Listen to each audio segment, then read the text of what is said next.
Hello and welcome back to Night Owl Season 3, Round 4 here at Oulton Park. The Pro and Silver Splits coming at you tonight after a week off. Hello, everybody out there. RCI TV with you for more Night Owl. I am Jesse Lee. I'm here with Ryan Mawson. We got Nick Setnick on the cameras back with us tonight. Ryan, we are at the narrowest track in Britain. Yes, Oulton Park, this is actually my local circuit if you go by distance to me. But yes, back in the day of when cars were a lot smaller and racing was perhaps a lot slower, this track was very, very difficult then. It hasn't been made easier with the introduction of wider, much faster GT3 cars. So it'll be very interesting to see how the drivers hold up with this and how the cars hold up. It is an incredibly bumpy circuit. Not really a thing that you want to be sort of smashing over with your splitters and your hard suspension, but that might be a necessity to gain the time. It very well might be, and everybody here will have to walk that fine line of risk versus reward. This turn right here, as we see Magazi going through, is going to be very problematic. And, well, I'm just thinking here we got 21 cars. We have made it to the halfway point in the season. 3 rounds down, 3 rounds to go. And for Pro, it will take some doing to unseat Harry Spears, especially considering he has a 51-point lead, and he also is the fastest here in practice. But practice is one thing, qualifying quite another. Qualifying coming up in just a few moments. But what I can't wait to see tonight is the start, because I don't think we have seen here at RCI TV, I don't think we've seen a clean start at Oulton Park yet. It is that tricky. Yeah, turn one is incredibly vicious because it's actually quite a weird apex. It's a very late apex, but if you clip it, there's quite a nasty curb there. I've also found sometimes on this track, at least from my own racing experience, sometimes pole is not actually the best. Like I've discovered, I've seen it quite a few people go around the outside of the pole setter at turn one, and then Oulton Park, it is incredibly difficult to overtake. I mean, realistically, unless you're going into the braking zone of the last corner, and maybe if you're super brave going into turn 4, but otherwise, whoever qualifies generally stays in their place. Well, here we go. 10 minutes to qualify. Pro and Silver coming at you all at the same time. No matter what class you're in, you're fighting for a class win today, but you can be a silver and get an overall podium. And the reason I bring that up is because closer than ever are some of the silvers around this tight and twisty circuit. Harry Spears, the very first one out on track, and why not? They are the championship leader in Pro, and they will have what appears to be the cleanest track to get the first lap in. And while they're warming up, Ryan, I just want to ask, I'm particularly fond of Oulton, and I think you are as well. What is your stance on the added chicanes on this circuit? Oh, I do actually enjoy them when you get them absolutely perfect. I really don't mind the chicanes. I know a lot of people are saying, they're terrible. You should just have a straight run down the back straight and such, but there is something quite satisfying if you just clip the first apex, you get the car around, you have a dab of throttle, and then you launch it going back up the hill. So I'm actually sort of impartial to the chicanes, even more so in the GT4s, because they are so much more lenient to taking curbs. So you just aim it at the curb and say, well, this is the line we're going. So other than that, I mean, some of my favorite turns on this has to be turn 4, though. That lovely banked turn. Well, here we are. We're riding on the 285 here. Going to get their first lap in, and as we go through Cascades down Lakeside, you can't see it, but there is a lake right to the left of here. We have, in the history of this racetrack, seen cars crash out and land in the lake a bit, and now Island Bend, and then the big hairpin Shell's Corner. big banked corner, very NASCAR style, as we go down the straightaway that isn't straight into one of the first chicanes. This is Britain's getting it done. One of the easier of the two chicanes, in my opinion.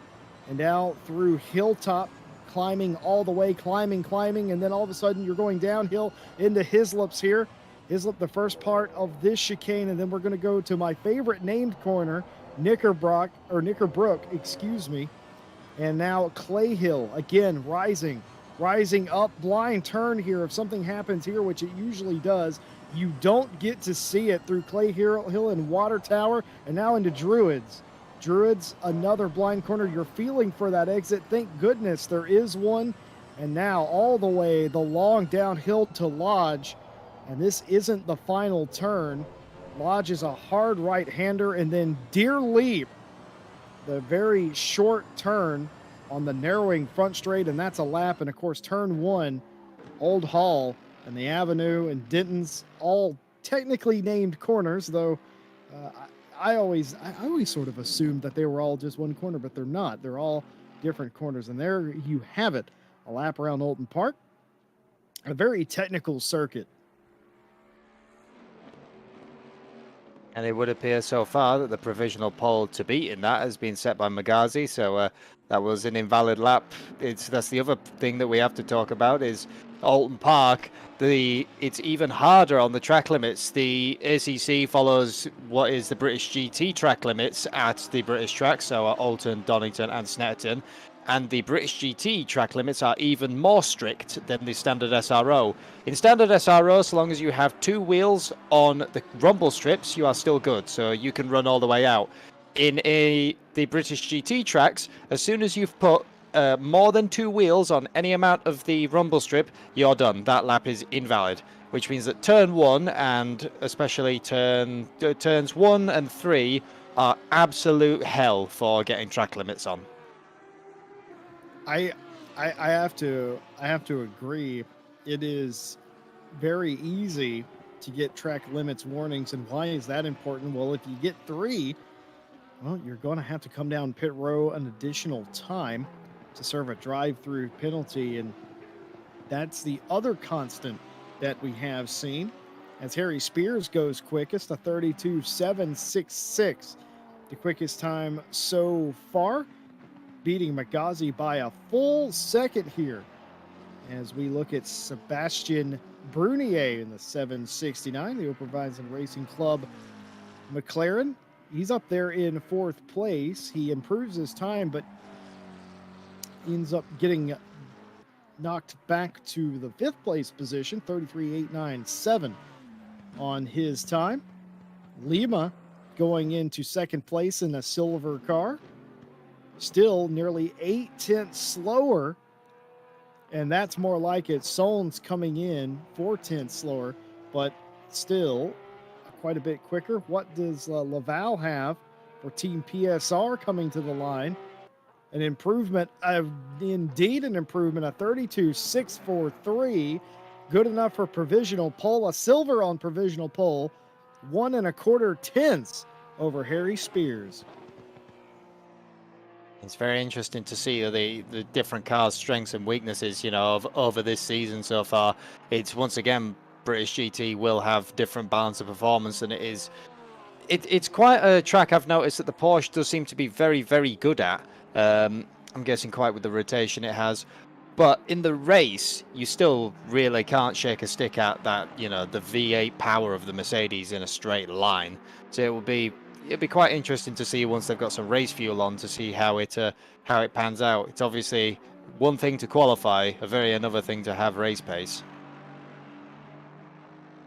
It is, and one thing I'm very interested in seeing is what the tires do here over an hour. The track, I would call it suboptimal at 13 degrees C, but not terrible here at 8 p.m. A lovely summer's evening here in the UK. I think we would all agree.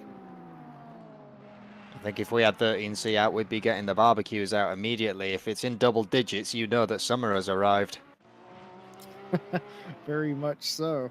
Josh McKean, I thought was going to be a threat here for the pole position, has done nothing of it, and there you have it. That's going to be undoubtedly a invalidated lap for the R3 Racing McLaren, and indeed the confirmation that he is going to stop there and reset, as Harry Spears now has work to do in the second position. Coming around the final couple of corners, we'll have to see if he's able to improve his time. He only needs a little over a 10th to get back out in front, as Laval is back into pit lane.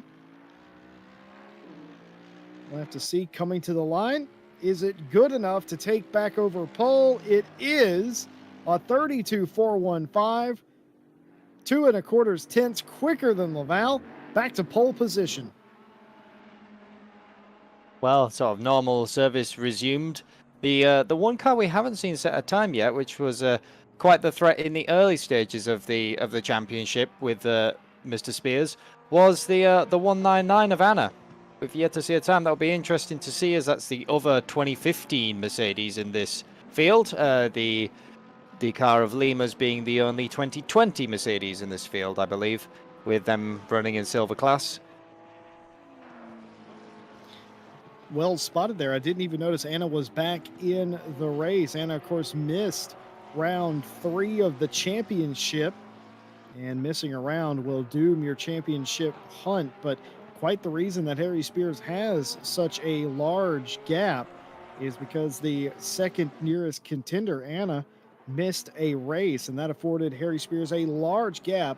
But not to sell Harry Spears short, he did go to victory lane twice in a row to start the championship, so he already had a sizable lead. It's just that it wasn't quite as big as it is now. Paulo Lima coming to the line out of 5th place does improve, in fact, a 33.540, an improvement on his time, but not on the leaderboard.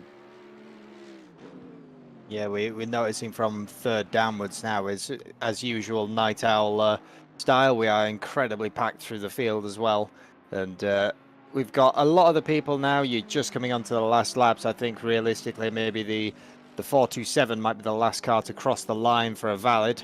Then we'll see where everyone settles themselves out.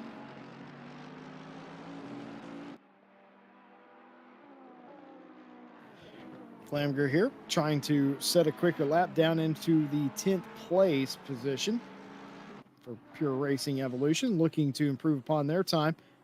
Ryan pointed out earlier, very good point, that you got to watch out for invalidated laps. It can get you into trouble in the race, but it can also get you into trouble into qualifying because it will invalidate your lap. Can't afford to have it here, as time has expired in the session. All flying laps will count, of course. And Timothy Flamger trying to get his number 19 Ferrari back to the line for an improvement. Just a couple of turns to go now.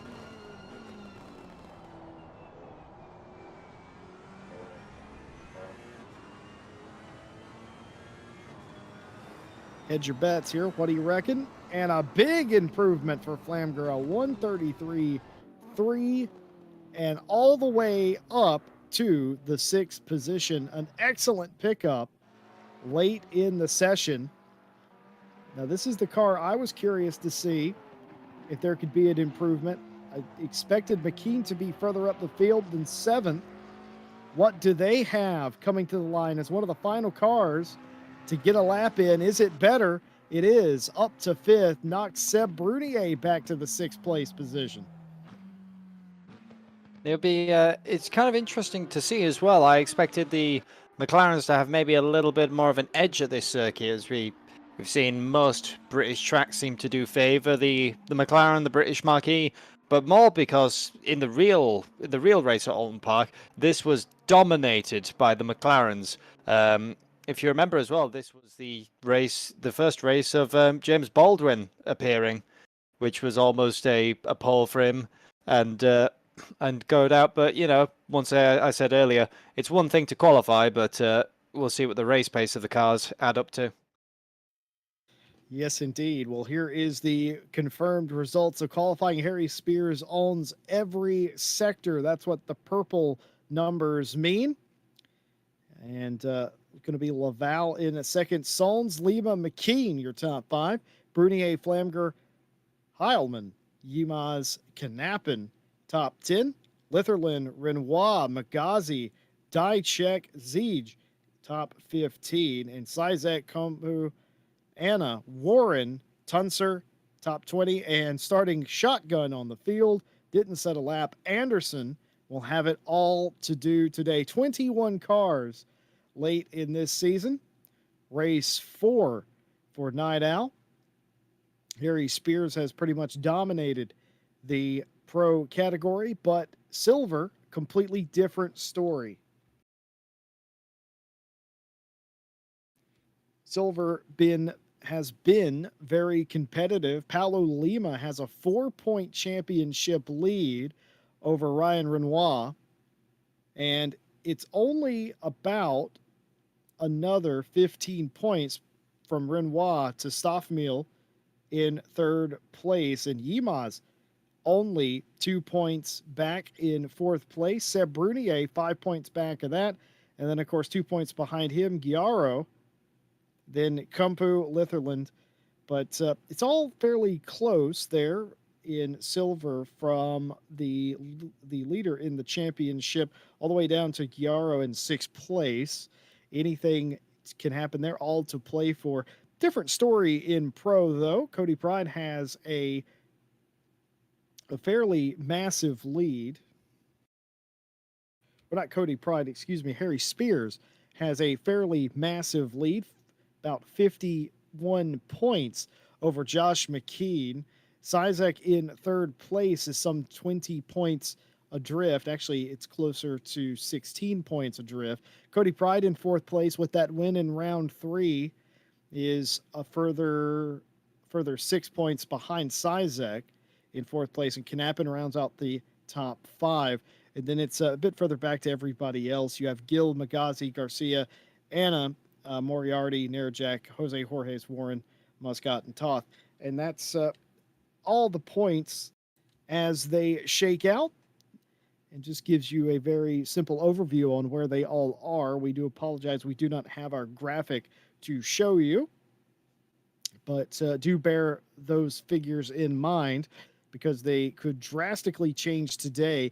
Cannot understate, Ryan, how important it is to get a good, clean start here, and also how difficult that is as well. It will be incredibly difficult at Oulton, especially like I said, turn 1 is quite the odd angle. You can, if you're not confident through turn 1 and someone else is a bit more confident in their car, I find it easier to go around the outside, and then you have the inside for the longer left-hander, so you can very easily overthrow the pole setter if you have a bit of confidence. But doing so, what are you going to do to the tires? Are you going to grain them immediately, which might hurt your race pace? But I find at Oulton as well, a lot of times pushing at the start is not so bad, because if you lose a little bit of pace, it's very hard to overtake here. As I said, where are you really going to do it? Maybe into the braking zones of the chicanes, or if you get an amazing run out of Druids, going down to the final corner is, I suppose, the easiest matter. Otherwise, it's very hard to pass at Oulton, and everyone's going to be very, very careful when we're in the opening stages of the race. Cold tires, cold brakes. Not a circuit that is not as one that to be messed with. On cold tires, it will. If you go off the very narrow racing line as there is, it's just grass. There is no way you're going to stop, and you never have a small crash at Oulton Park. You always have a fairly large crash. I would not be surprised to see someone go off at turn 4 today, I think it is, but 3 leading into 4. If you run wide there and you get on the grass, you are at full race pace, now heading towards a wall that they put up so you don't crash into the bank turn of 4, which is not something you want to be seeing out the windscreen, and I may or may not have done this before in a race. Well, I can tell you that I have wrecked off in Dentons and Cascades, and it took me several days to hit something.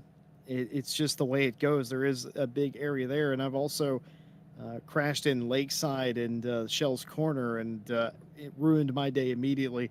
It's all about where you crash. It's definitely different to most racetracks where you have these incredibly narrow sections and then you have wide open sections with giant grass fields. The field has been released on the pace lap. 21 cars will do battle here today in pro and silver. White placard number placards indicate the pro category.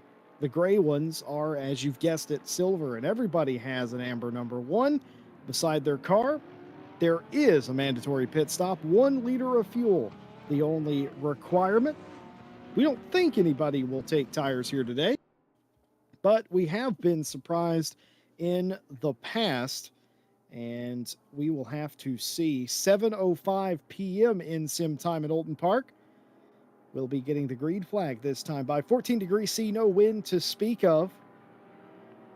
Pretty good conditions, all things considered, and no threat of rain. Only partly cloudy to start it. Harry Spears, the championship leader, on the pole, looking to get it done. Laval looking very racy, but still was several tenths behind the championship leader. We'll have to see if he is challenged today. Ryan, you pointed out earlier, from about 4th on back, the times were incredibly close. Yes, so that it will make for some incredibly interesting racing, especially with the variation of cars we've got. You know, it's sort of almost all marquees going down. You know, from 2, 3, 4. I think we have 2 McLarens bunched up, and then we're back to changes again. But that means that each car has a strength and a weakness. The Porsche maybe not the best top end, but it has amazing brakes. Meanwhile, you've got the Mercs that are amazing in a straight line, but their problem, which will be very interesting to see what Harry Spears does, the AMG on full fuel has a bit of an interesting handling quirk where the rear end is very lively on full fuel. That means coming into turn through 3 to 4, it is very easy to lose the rear end. Now, I have a feeling that Harry probably will still go long on fuel and use more talent than I have to drive the AMG around there, but it'll be definitely interesting to see what some of the other drivers do. And then you've got, you know, the Ferraris, historically a very good speed car. McLaren's very downforcey, very, very good for handling. So yeah, it'll be all quite interesting to see how it plays out, especially over an hour. Well, the Eagle Line viewer will have noticed that the 24 of Tuncer is in pit lane. We're unsure why that is, but usually when that happens, it's because they didn't hit drive in the allocated time. They're not out of the race. They will merely have to start from pit lane, which honestly might be the safest position. But here they come, 2 by 2, 10 rows deep, ready to get the green flag and get the race underway. The green flag goes down, the lights come on, and we are green. And a whole shot from Laval on the outside. He's going to get clear of Harry Spears on the initial start. Spears back to second. Soez in third place, hangs on to the position 2 wide behind them. Tuncer does release from pit road, and a fairly clean start for once, but a pink Porsche goes wide out into the grass. That's Heilman. He gets it recovered, but will be nearly in 21st place by the time he gets it all sorted, as everybody continues fairly cleanly other than the one. But here we go. One car, a Ferrari hard. 2 Ferraris hard into the barrier near Shell Corner. Unknown if they were related, but a couple of hard hits, but Laval leads. Almost exactly what I predicted happened today. We had a crash at coming into turn 3 to 4, and as I thought, second place had overthrown pole. As I says, it's very easy to do that, and I have a feeling this Ferrari is going to do what I said. Yep, there you go. And once you're off at Oulton Park, well, you're just greeted with the nice tire wall. How does that happen? How's that happen? It just looks like he drove off. Oh dear. Well, looking at the front of that car, I would say that there was a bit of prior damage anyway. At least the front end did look quite buckled. So I'm just going to say that the front end had washed out on them. And once you're on the grass, then you are then just a passenger, because even you can't brake and save it. You're hitting the wall. It's how hard are you hitting the wall, and how much damage have you got? Is it race ending, or is it continue on to the pit stop? Well, Sizek and Ziege, the two cars that went off there, the black number 7 Ferrari, the one that went into the tire barrier nose first. Sizek, the one that went for the wild ride into the grass before meeting the tire barrier. They both had contact with each other after the fact. Ziege has come into pit road this time by. I would expect Sizek to do the same thing. Got to have a massive amount of damage to those Ferraris. Meanwhile, the wing cam here provided by Nick Setnick looking back shows you the state of the lead. This is Laval's wing of his number 935 TPSR Porsche looking back at Harry Spears. This is a silver leading a pro. This is allowed here.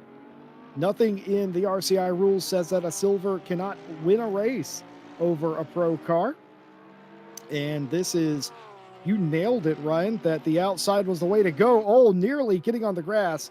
Something we didn't talk about, but you have to be careful about dipping a tire. There's so many small dips and bends here that you can very easily dip a tire and you get one tire and then you try to turn hard and then all of a sudden you're backwards.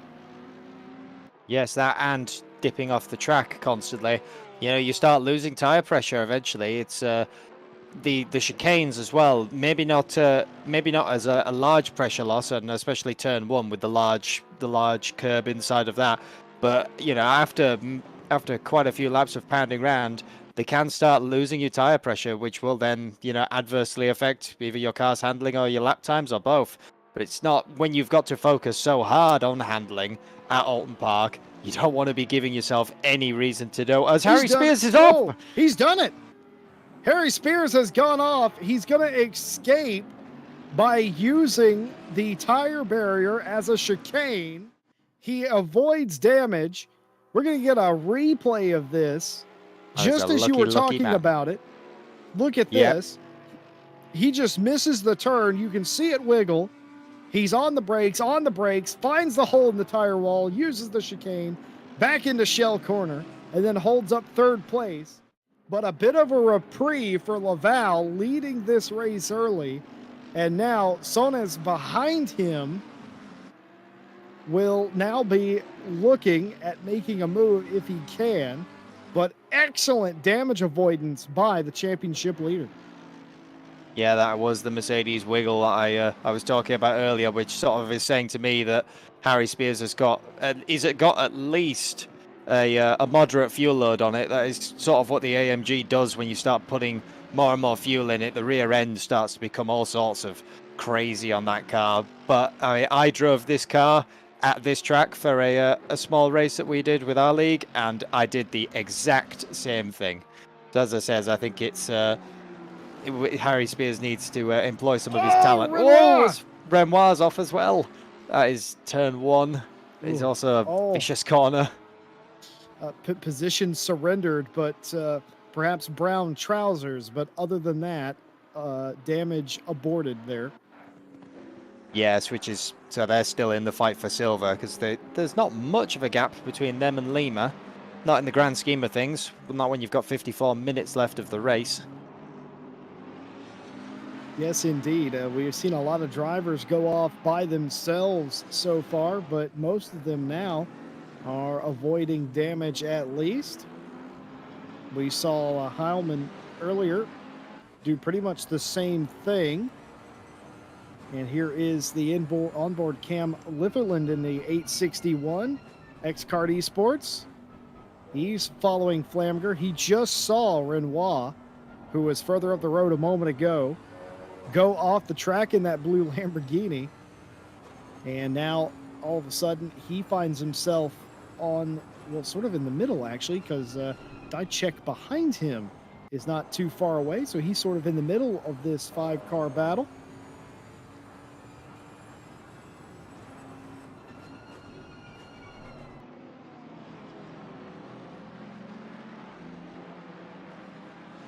Oh, that's Ferrari right there.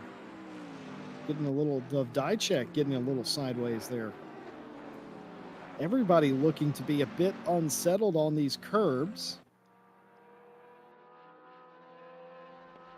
Yeah, it is very it's quite an easy track to sort of go on, have a bit of a wiggle out. I've noticed it's mainly the bumps as you're coming over all these bumps. Obviously, GT3 cars they're not like your and I's road cars, and they're definitely not four-wheelers. It's any kind of bump will unsettle them. But Oulton Park was built way back in the days of when, you know, general saloon car racing. They were just standard cars, so they could take all the bumps fine. It's never really been leveled out for sort of professional racing, but if anything, some people say that is what makes it better.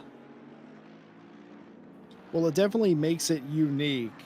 I have always appreciated a track that tests the driver. It's not the most complicated circuit in the world, folks, is Oulton Park, but it is a very big challenge. The undulations, the elevation changes, the blind corners, and racing here is very, very much an art, and you're seeing that here. Here is Paulo Lima for the Lima Racing 18 in the middle of the fight here. Got Seb Brunier in front of him, but perhaps more immediately, that is Knappen behind him, trying to gain position here. We have had a couple of retirements. Tunser was the first to go, and I can't make out who the second car and the third car to go was. I know Zeej is still in here, and so is Sizek. So Zeej is still here after his incident, but he's been sitting in pit road for quite some time. Anna has come into pit road to do their mandatory pit stop. And meanwhile, Josh McKean all over the back of Sonis for the third place position.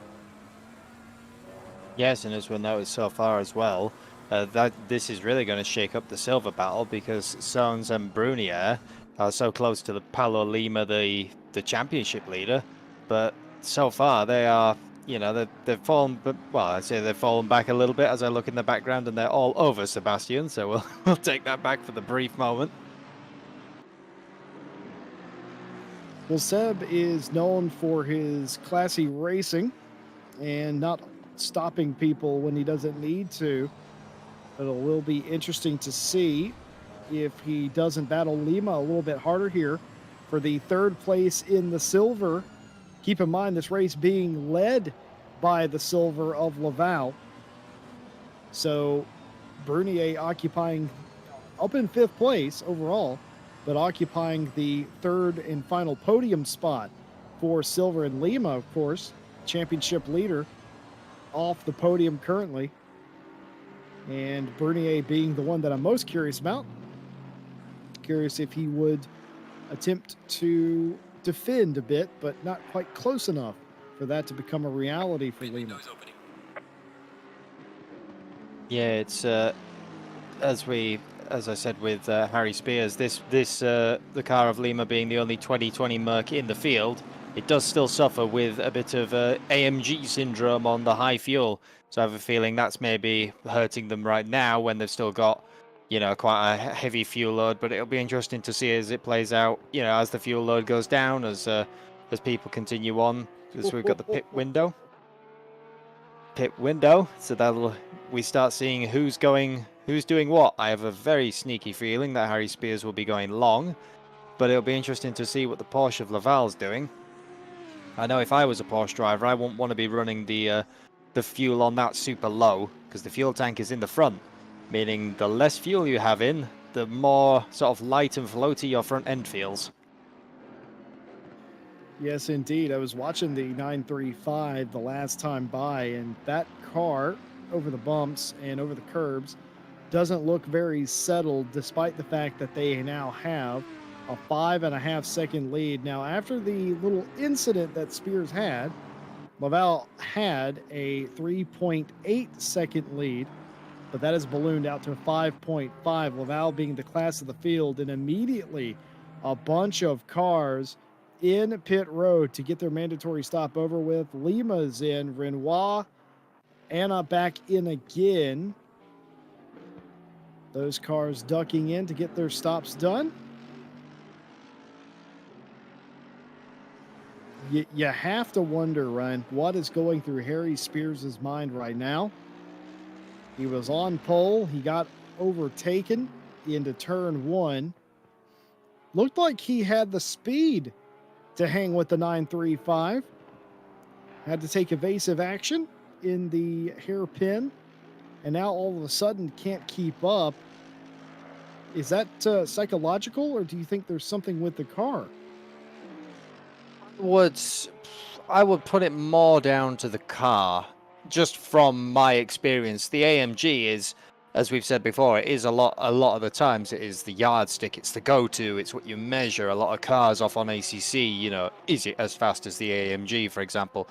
But it does have some problems with itself in a race, being as I says, on full fuel, the rear end starts to get quite wild. It's not very kind on tyres, and it requires a very specific driving style to really maximise it. As we've seen through the whole season, Harry Spears can do that, but it's just some cars are just not as sharp in a full race trim. They can qualify amazingly, but as soon as you lug them up with fuel, they struggle. And I have a feeling that's kind of what we're seeing right now. But also, if you've, especially when you've had that wobble, if I was Harry Spears, I'd be saying I'm the championship leader. You know, the car in front of me is a silver class car. I don't need to chase them down. So if you've had a wobble and you know that you're still pulling on time to got Josh McKean behind you, kind of what's the point? As that's Sebastian Brunier in the wall. Seb Brunier is hard into the wall and sitting there. And Nick Setnick has caught this accident. What a great catch, Nick. We're going to see exactly what happens. I imagine it's similar to what we saw twice before. And is. Yep.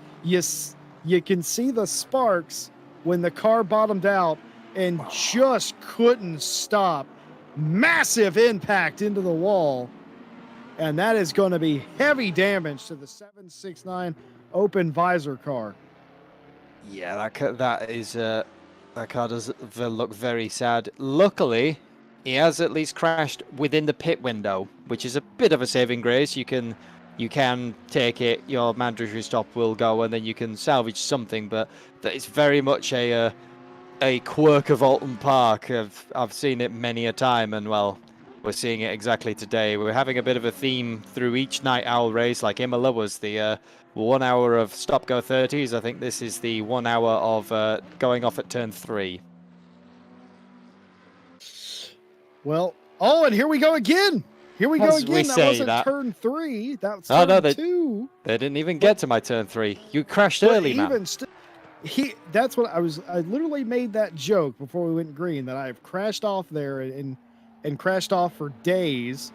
And you know that's a wide turn when you can exit stage left and come back on screen in the same shot. That is such a long way to crash off of, but they did not hit anything. Was that McKean? It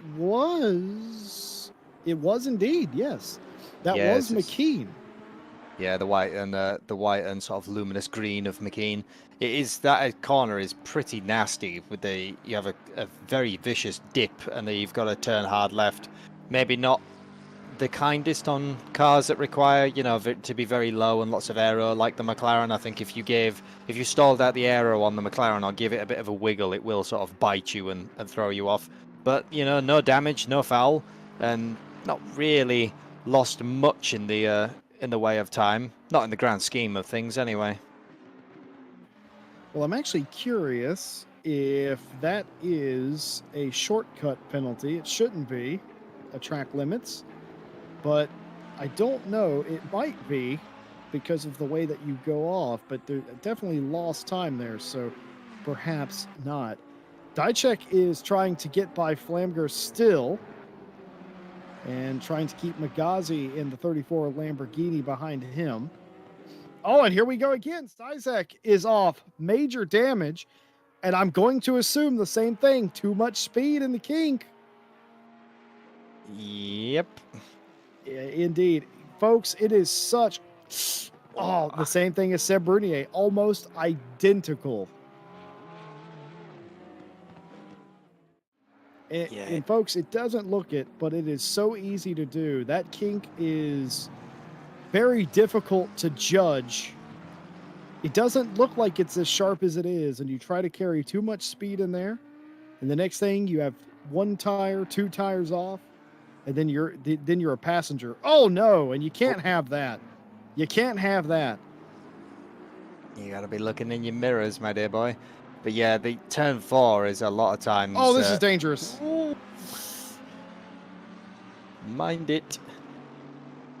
Yeah, turn 4 or 3 into 4. A lot of drivers feel that it is just a lift off and coast through.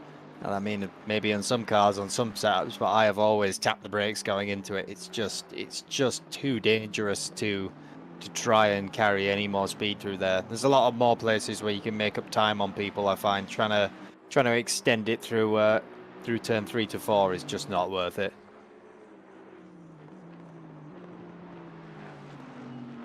Litherland on Knappen here. Couple of British marquees going at it. Two very different cars, though they share the same drivetrain and engine placement. That's about all they have in common. Yes, I think me being a Bentley fan, I will cheer on the Bentley. That's my preferred car and what I drive daily. She is a big car, though, the Bentley. But funny enough, it's one of the lighter cars in the field. It's a that chassis was built by M Sport. They're quite a nice carbon chassis. They're also fairly balanced weight distribution wise because it's a transaxle. The gearbox is at the back of the car, and the Audi RS6 engine, I believe, V8, mounted very, very low in the floor. I've seen one at British GT, and if you looked underneath the car, there's the belly pan, and pretty much the sump is 2 millimeters above that. It's such a weird, thing to see when we're used to engines in cars being mounted in, well, the general places. That's a slight tap between two of the Ferraris. Was that die check?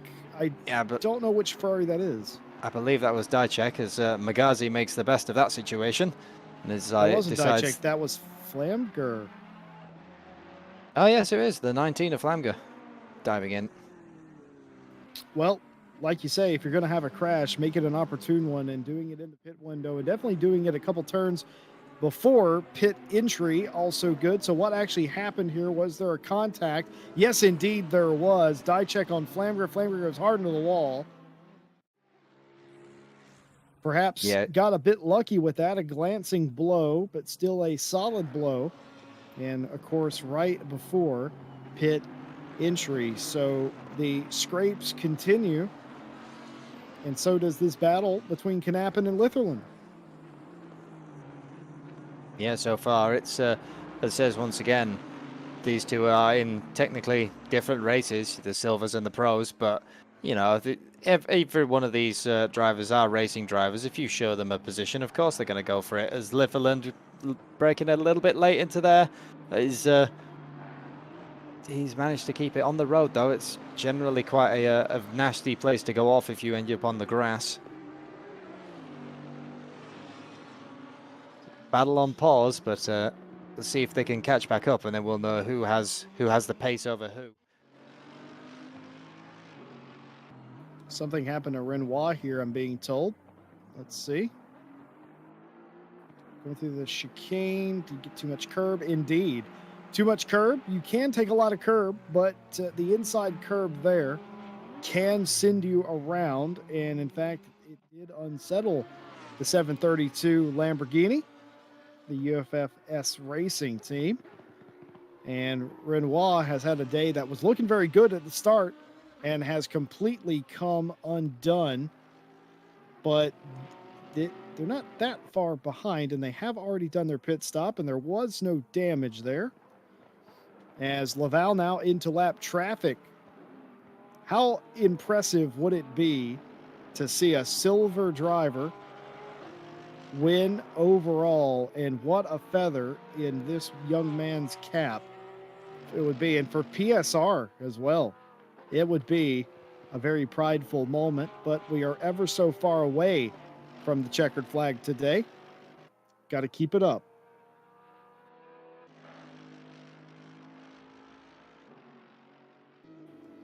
Harry Spears was on pole, led for all of about 100 feet, and was overtaken around the outside by Laval. And Spears, who was very close to him indeed, just losing it a little bit in the same fashion as we've seen many people do going down into 3. And here again, going completely off the racetrack. Since the last time that we checked in, we noticed that he's lost a further second to the race leader. Meanwhile, something has happened to Litherland as he has fallen back even more than the missed apex earlier. And that means that he is into the clutches of Magazi now, who is trying to make their way back up through the field. Litherland drove away from Magazi earlier, but all of a sudden finds himself back in the clutches of the Lambo. Yeah, well, obviously, maybe if you've just had a bit of a concentration dip, sometimes that is. The Oulton Park has very much a flow, I find, to it. If you get yourself in a rhythm, you can pound out those laps one after the other. But if you get disturbed out of that, it sometimes will take you quite a few laps to get back here. As Magazi does not seem phased at all by the big Bentley blocking his view, and he's saying, "I can pass you at some point, my son. Just gotta get there." Of course, the Lamborghini very nearly as wide as the Bentley itself. Two very wide cars. And if I needed to defend around this joint, there are few cars I would rather have than a Bentley or a Lambo.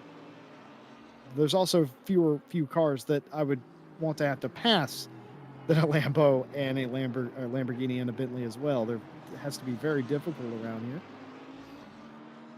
I would like to see someone try get around one of the BMWs. They're even wider.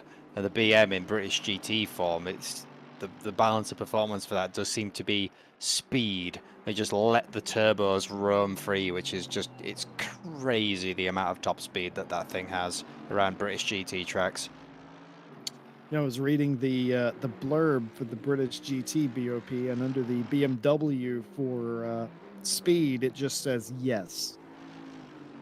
Pretty much. I mean, we proved that at Donington in one of the RCI 3-hour races. That just BMs are crazy there. And having raced against it at Snetterton before as well, I know that you just get onto that long back straight of Snetterton and just cry as all the BMW drivers come flying past you, and you cannot do anything about them.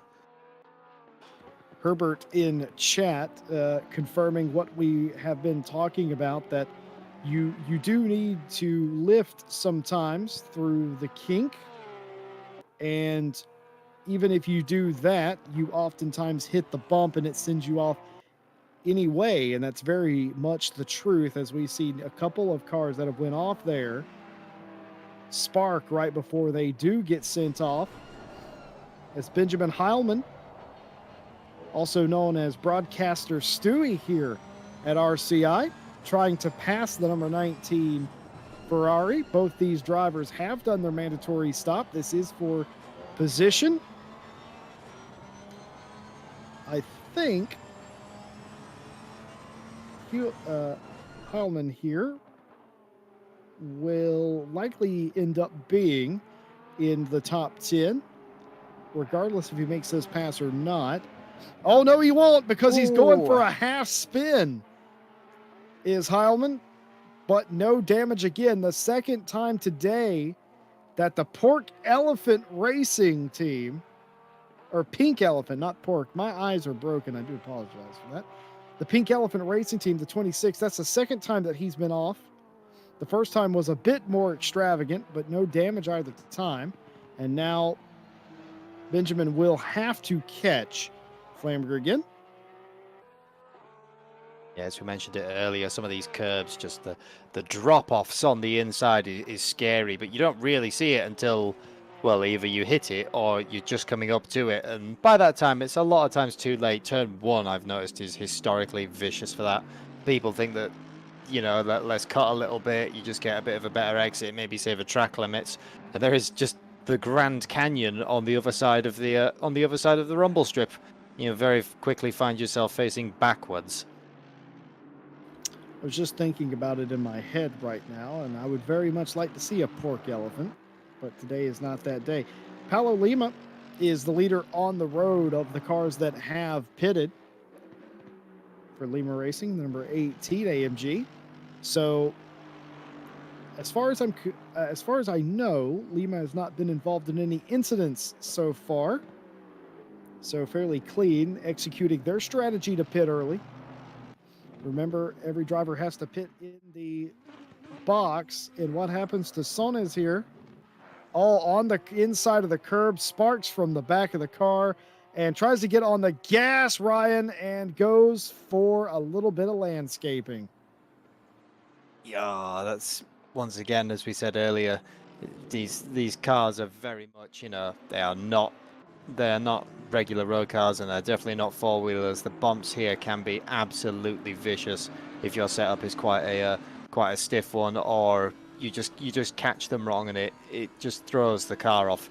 A lot of times, once that's happened, you are just a complete passenger. It's nothing you can do then, apart from pick yourself back up and continue on. But this has now brought Sons right into the hands of Lifferland, who's still also then being attacked by Magazi. So now Lifferland's got the worst situation of trying to pass the Audi while also not opening the door for the Lamborghini, because if you go for any kind of move here, you can find yourself being passed. But in the same way now, Sonez has got to make sure that if the Bentley goes for a move and he succeeds, he's not immediately followed by a Lamborghini and you lose 2 places in 1. Yes, well, Litherland seems to find himself in the middle of the battle regardless today. It was Knappen earlier who now assumes the 4th place position. Sonez now in 5th, but either way, the job for Litherland continues to take a top 5 spot. But I can certainly commiserate with Sonez there. I've done that myself. One of the biggest things that I was ever taught in racing was something so very simple that you don't think of, is that whenever you have a spin or an error and all of a sudden you find yourself going very slowly, perhaps on slick grass or on dirty pavement, is to take the time and gradually bring the car up to speed. And I learned that the hard way, because when you don't do that, you do what happened to Sonez, where you get a little overeager, you hit the gas, and all of a sudden you spin again. And there's few things more frustrating than a self-inflicted spin, but you just have to keep yourself calm and get it done. Well, Tyler Jason Laval has been getting it done today, took the lead in turn 1, hasn't looked back, and he is going to come in and do his mandatory pit stop. And I would expect nothing other than the 1 liter of fuel, and he will be down and gone. The 427 of Sizek has spun again. There he is. This is in turn 1 here. What happens here? Over the curb, and again over the curb. Yep, that was the massive drop at the other side of turn 1 that we're talking about. You just unsettle the car and then you are officially gone at that point. Admittedly though, at least it's nice to not hit the wall. Just a bit of a whoopsie and continue on. Well, he will very much be hoping we did not catch that. Well, unfortunately, sir, Nick Setnick is the one in the booth tonight, and he doesn't miss a whole lot of those. And that's going to chalk it up as another spin. Well, Harry Spears, who is now leading his first laps of the race, believe it or not, still has to complete the mandatory pit stop. He was about 7 to 8 seconds adrift of then leader Laval. And Paulo Lima is the second car now of those that have pitted, and he is only 2.7 seconds behind Laval, which leads me to believe that Lima is going to be in front of Harry Spears when he pits. Would appear so. It's well, that'd be very interesting to see, unless Laval had a longer pit stop, but I don't believe so. But what will definitely be interesting is, as I thought would happen, Harry Spears is going long on the longer on the fuel. Sonnes dives in, and I think then that will. It does mean that at the end of the race, we've got to watch out for the pace of the AMG, because it'll be a lot lighter than we were at the start of the race. It'll be a very different animal. I just realized Sona's team is Reverse Sandbag Racing. Does that mean going all out? Is his name actually All Out Racing? I don't actually know. Well, it's Reverse Sandbag. So what's the opposite of sandbagging? Going all out, yeah?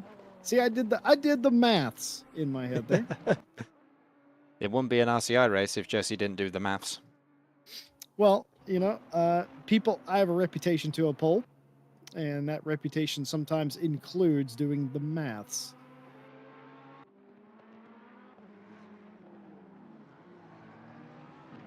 People in chat often hate it when I do the math, but it's like a handbrake turn. Girls won't tell you they like it, but they really do.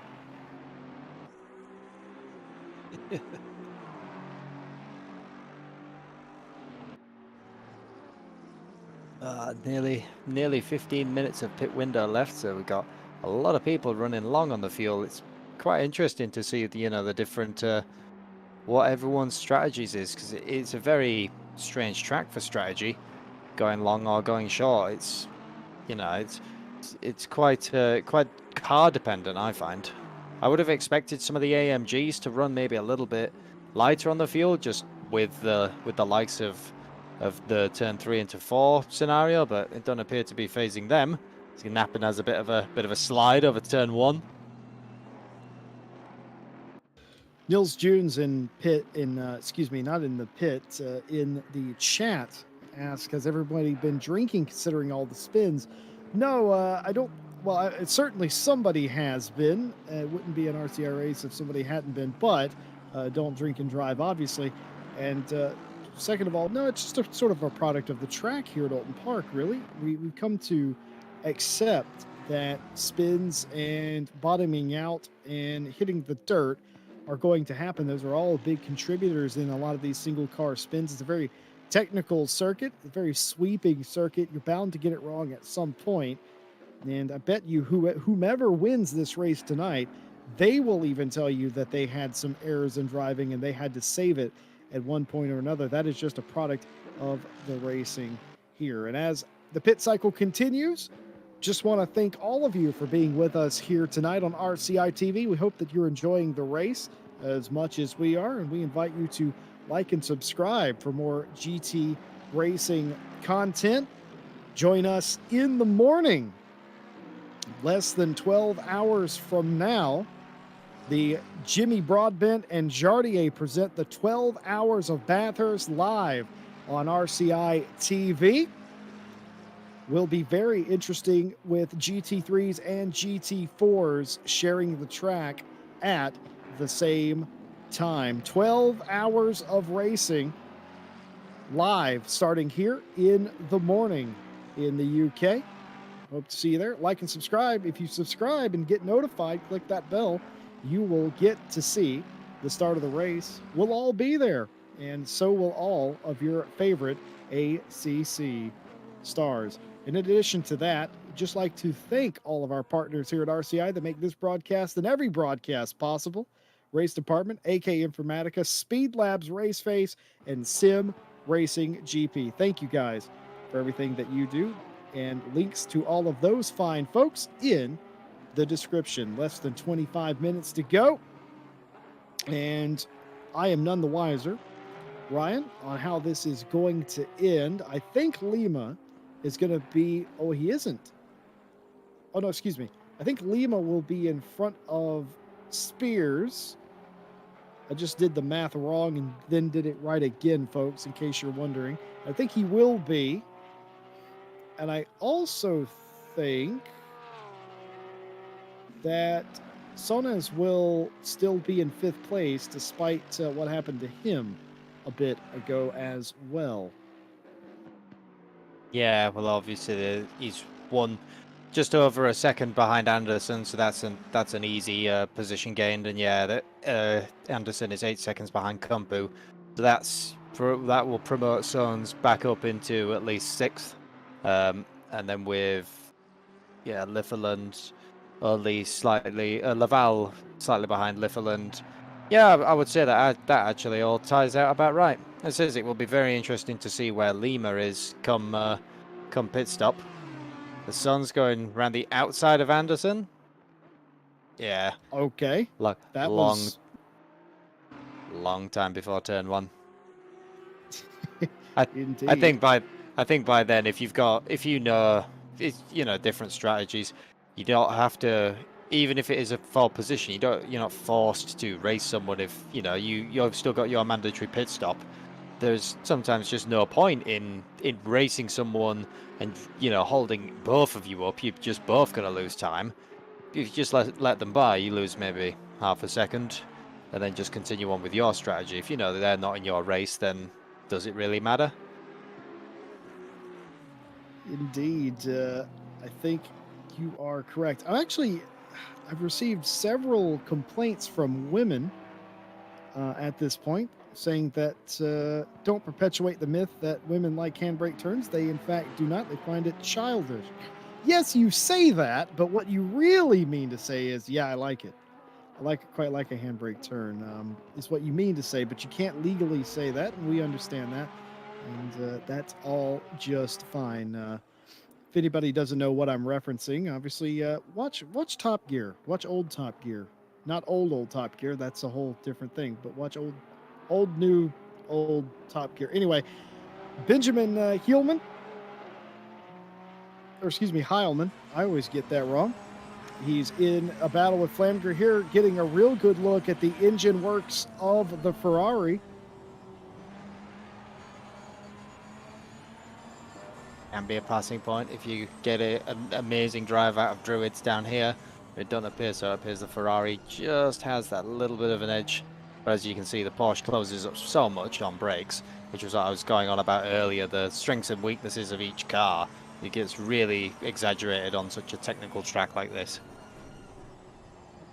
Being told that it's pronounced La Valley, which is all well and good. Thank you very much for the correction. I believe I called him La Valley at one point, and I translated it, and it came out as Laval, which sometimes the translate does fail us. So thank you very much indeed. Been pronouncing his name wrong for a few rounds now, ever since I did that translation. So La Valley, this man right here, Tyler Jason La Valley, we reckon will be the one that cycles out in the lead of the race. That being said, have you noticed who is back into P1 when we weren't entirely looking? That is, yeah. How did that happen? There's not much of a gap between them though, so I don't think that's unless, well, we'll see when the timing boards update, but that doesn't look like a 30-second gap to me. So unless Lavallee took tires? Well, if La Valley took tires, then everybody took tires behind him. Yeah, now that is a bit strange. I'm having a look. My pit stop delta appears to be having a bit of a bug out on my screen. I am also seeing that as well, Ryan. We don't have the pit deltas. Normally, if we did, we would be able to tell you exactly what happened, because we know basically what the pit deltas are, and what doing what in pit road, how much time that would take. But for whatever reason, we don't have that, so we do not exactly know. But so we can deduce that either Lavallee took tires, but that would also mean that almost everybody else would have done as well, and Spears did not. Or something happened to Lavallee at some point on the racetrack that we didn't catch, where he lost a ton of time. One of those two things has occurred, and we're not quite sure what it might have been.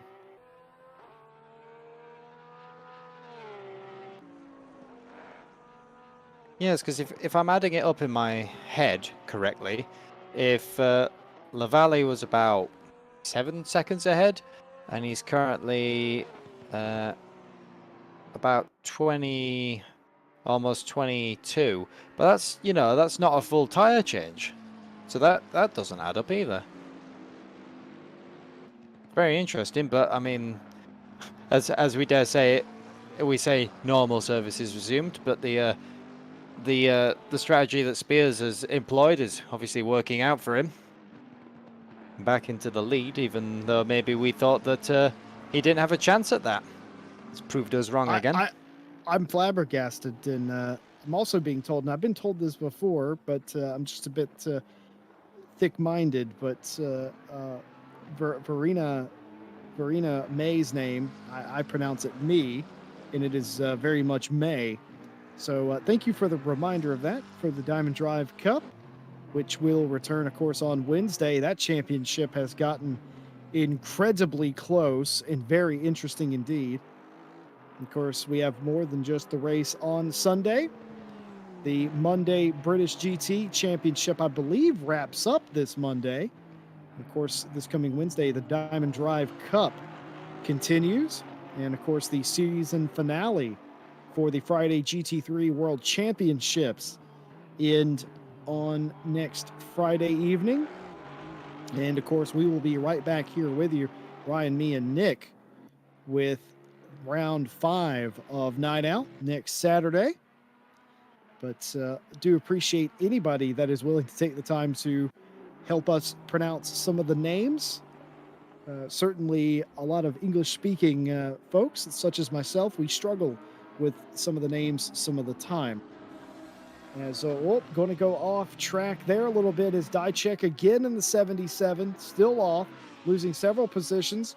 3 spots to Magazi now. And I believe, yep, the Flamger, the 19 of Flamger had also snuck by. Once again, it's a bit of a, you know, if you can make an opportune pass while someone's off the road, I think that is the general plan at Oulton Park. Otherwise it is quite difficult to overtake, not unless you've got one of the great straight line speed cars and you can overthrow someone in a straight line.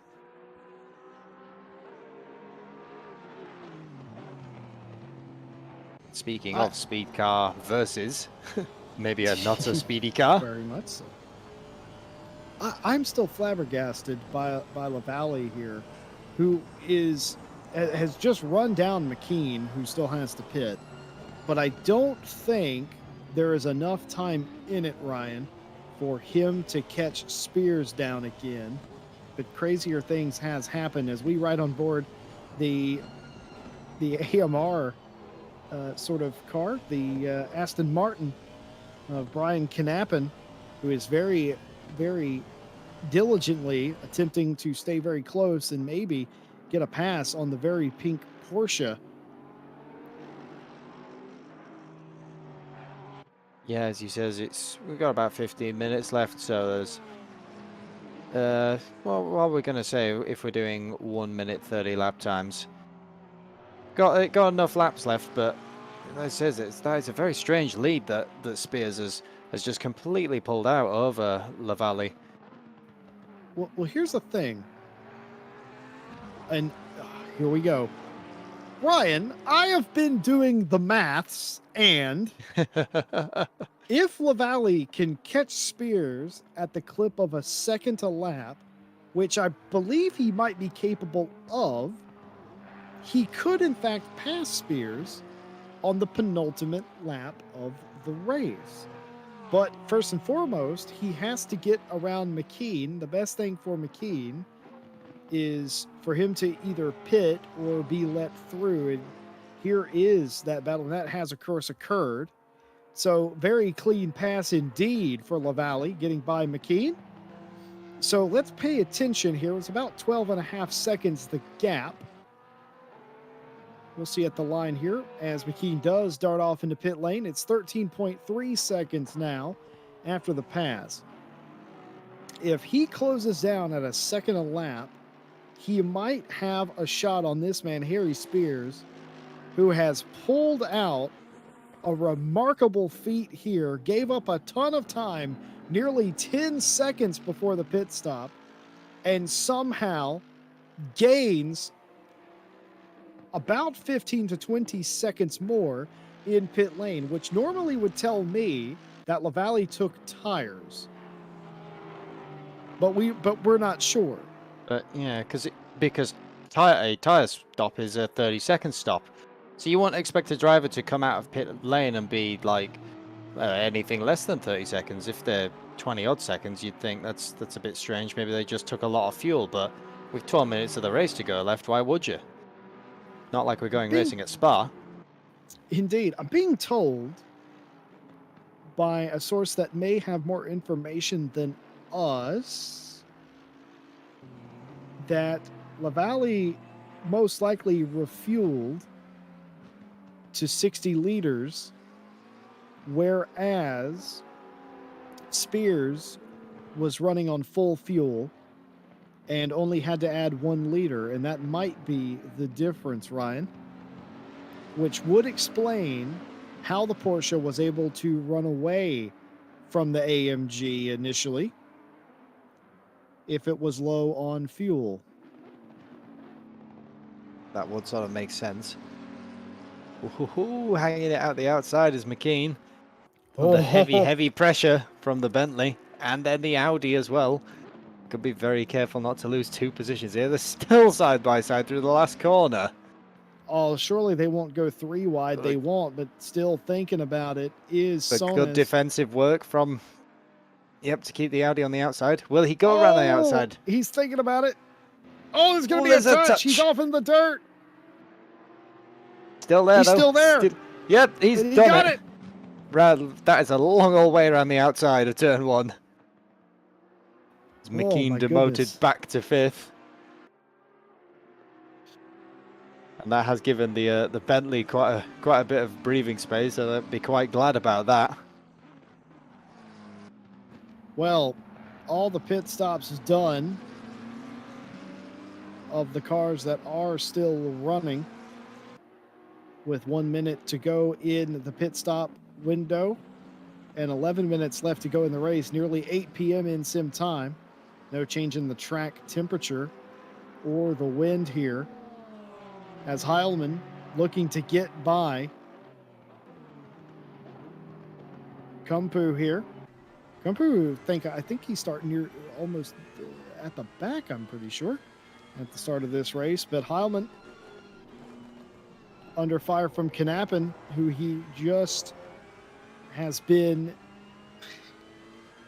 under assault from for the past 15 minutes or so.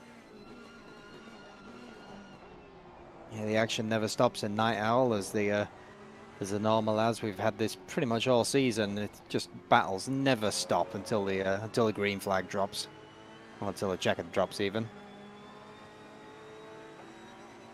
And Flamger just had a massive incident into Shell Corner. Pit window is now closed. This might be the run for the Porsche. I'm going to show you what happened to Flamger here. Oh, he rammed into the back of him.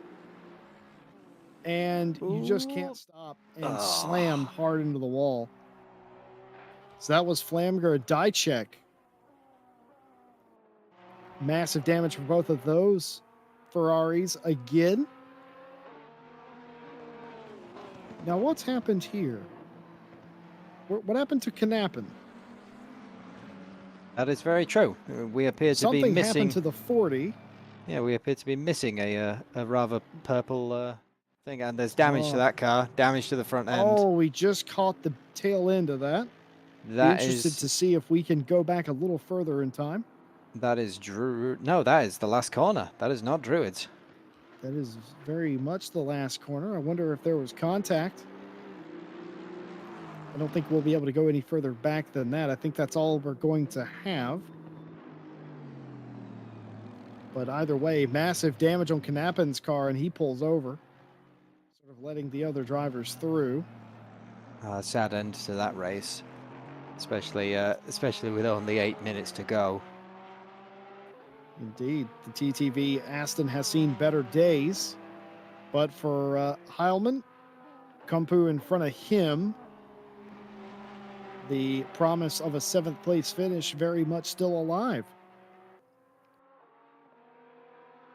Yes, and that would be fifth in silver, but yeah, this is almost it has given Heilmann, you know, quite the break. Now you don't have to worry about anyone behind you. You don't have to worry about losing your position for going for a position, so you can afford to be that a little bit more aggressive onto Kumpu, I think. Well, LaValle is catching Spears, but it is not quick enough to catch up. It will take a mistake by Harry Spears, already a 2-time winner this season, and looking like he's about to be a 3 out of 4 winner. But as it stands, Spears has an 11-second lead over LaValle. And like I said, that gap is coming down. It just isn't coming down enough, as Brian Knappen coming into pit lane.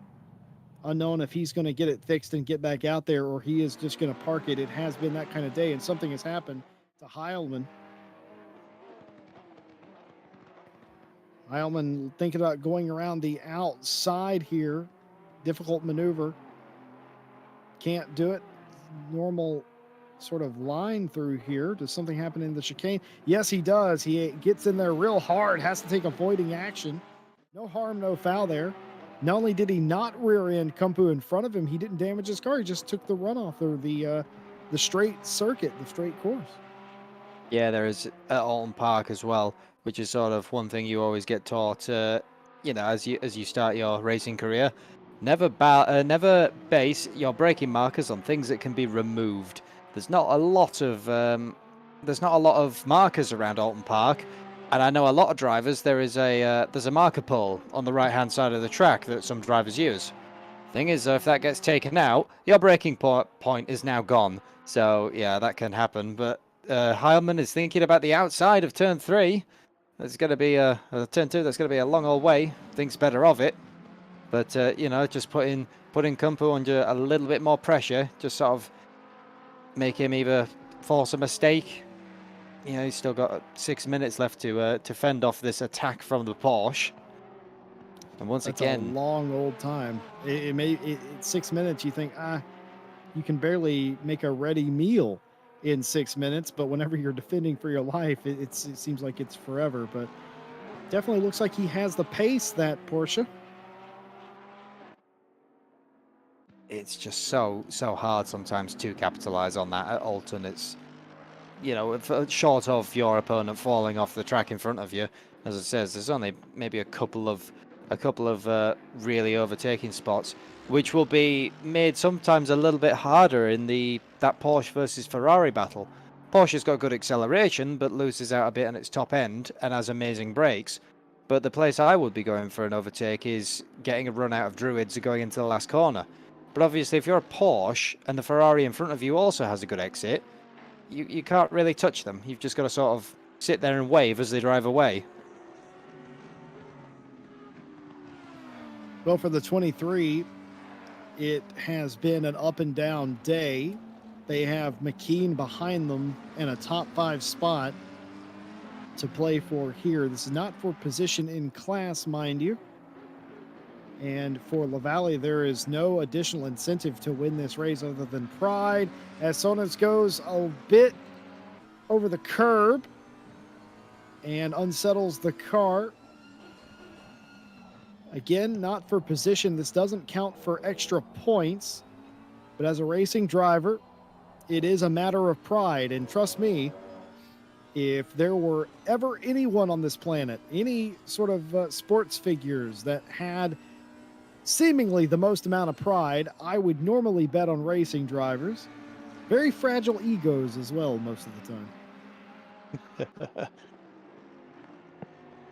I would say that's quite correct, especially with some people I've raced against. Equally though, there's just so many lovely racing drivers that you get talking to them after the pits, and a lot of people are very, very lovely. As Heilmann has got it done around the outside of Kumpu. I have a feeling that was what I stated earlier. You wait for your opponent to fall off the road, and that is that at Oulton Park. Oh, we've got a juicy little And replay. Nick has set us up here with the yep, replay, and this is how it happened. Just off into the grass Kumpu, and then around the outside, easy peasy lemon squeezy Benjamin Heilman getting it done. Waited and waited patiently for an opportunity, and when opportunity knocked, he was the one answering the door. 7th place for the pink elephant, or in my opinion, the pork elephant racing Porsche. But you love it when a plan comes together, and that was absolutely the culmination of a plan. And back to your previous point about wonderful racing drivers, anytime somebody brings up wonderful racing drivers, Nikki Team comes to mind for me. I mean, what a he plays games. He loves to play games. He loves being on a simulator, and he also races harder and with more passion than almost anybody I've ever known. And what a down to earth human being. And he's not afraid. This thing about Nicky, not afraid to be himself.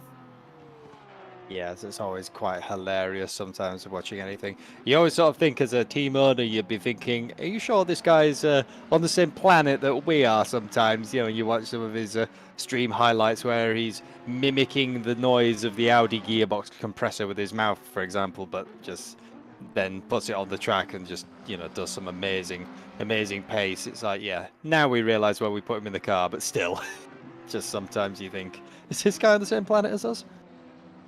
Definitely remember one time his girlfriend was over at his place. He was on the simulator, and he was having we'll just call it a private conversation with her live to thousands of people. And they were laughing, having a good time on a Saturday evening.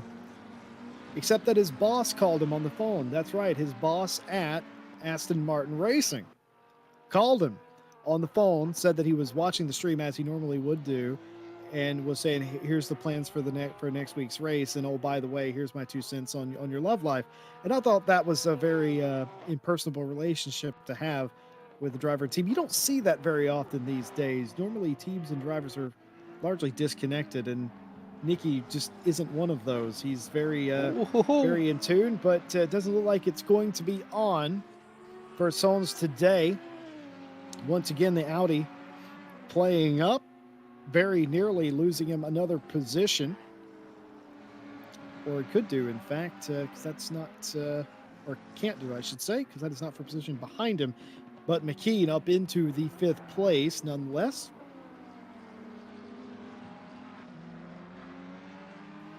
I think there's going to be a lot of drivers and teams, Ryan, that are going to be happy to leave Oulton Park tonight. Yes, I think some of the people will be glad to finally get out of England. You know, we've had a couple of rounds here now.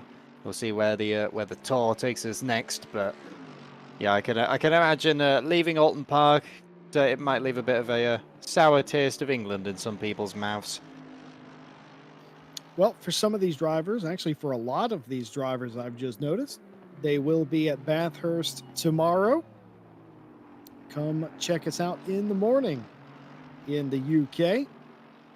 We will be having the Jimmy and Jardier 12-hour. But today, the day is won by Harry Spears. After an incredible pit strategy and timing it out, he's going to go 3 for 4 when he returns to victory lane. And for Tyler Jason LaValle, what a great day it was. Came up that bit short from winning overall as a silver, but wins in silver nonetheless. A grand day for the 935. And Lima will take 2nd place in silver and 3rd overall, 2 silvers on the overall podium today. After an excellent call to pit early, gets it done. Litherland home in the 4th place in the 861 Bentley. Josh McKean with that early pit strategy will take home 5th in the 333. Sons will mercifully come home in the 6th position. And here is the battle for 7th. Heilman and Kumpu not done yet. But it looks like at the line, nearly side by side, but Heilman will take home 7th place, Kumpu 8th. Anderson will be 9th.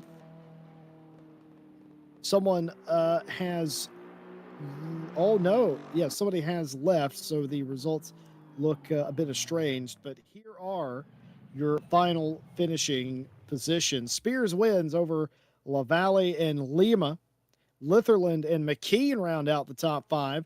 Solnes, Heilman, Kumpu, Anderson all the way from shotgun on the grid, I'm pretty sure. Didn't even qualify into the 9th place, and Dichek round out the top 10. And these drivers had a heck of a hard day. Magazi, Brunier, Flamger, Anna, and Knappen, the top 15. And Sizek, Renoir, Warren, Yimaz, and Ziege, and Tunser are the final minor positions. Well, it was a day of 1,000 spins and a lot of frustration, but no frustration for Harry Spears going 3 for 4. Yeah, it was going to be a taxing track. It's always historically has been as Oulton Park. But as he says, it's just sometimes you've got to take what you've learned and apply it on. It's as much as we say the championship is not yet over. We're about halfway through, but as I've said before, and I've said it on a couple of the last rounds, sometimes your championship will entirely be won or lost on your lowest score. Any points are points. No matter, if you're moving forward, it will always help you. You could win it by 1 point, as we've seen in the silver category. They were so close coming into this. No matter where anyone finished, we could have entirely shuffled the silver category up. Well, had it just announced by Mike Jones, and I was told that I can announce this live on stream, so I will. Next season, there will be a random pit stop requirement for each race that the teams cannot find out about until that week's practice servers go live, which is normally, the week before or the week of, the race. The team championship that we had in season 2 is coming back as well. They'll be teamed up, and the track list, again, will be unannounced at the time that cars and teams are selected. Signups go live an hour before the final race of this season, which is in 2 weeks from tonight. And Night Owl Season 4 confirmed. And that season starts April the 24th, the week after we have the Monza endurance race. So there you have it, a sneak peek of what Season 4 has in store. But for us, 2 weeks left and a championship still yet to decide in Pro and Silver. Harry Spears gets the win here overall today, and a great race by LaValle to take silver glory. Just once again, would like to thank you all for joining us here tonight. We hope that you've enjoyed tonight's broadcast, and we invite you to like and subscribe and join us tomorrow for the 12 hours of Bathurst. Jimmy Broadbent and Jardier present the 12 hour live here on RCI TV. Got to wake up really early in the morning to get that. And of course, thank you to all of our partners, Race Department, AK Informatica, Raceface Speed Labs, and Sim Racing GP. Well, on behalf of me, Jesse Lee, and of course, Ryan Mawson and Nick Setnick behind the cameras, thank you all for watching. We'll see you in the morning. Have a good night. And until then, See you at Bathurst.